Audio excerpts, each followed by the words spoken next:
Can King you Alfred and the beggar. retell the story of King Alfred and the beggar? There's King Alfred go to the island and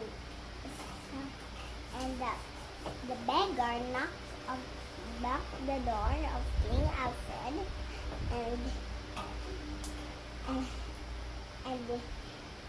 knives and food, and then King Alfred gave a half of his bread and half of his wine, and then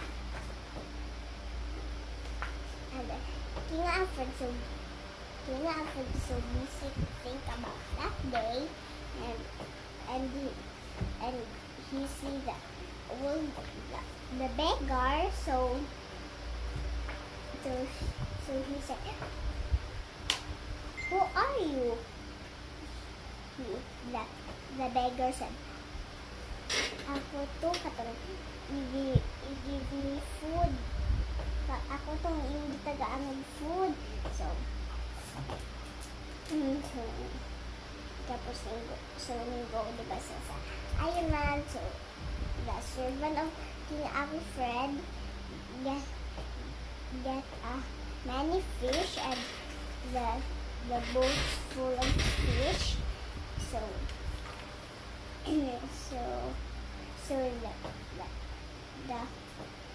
the time they war again, then pinili natin yung kalaban, then that's all.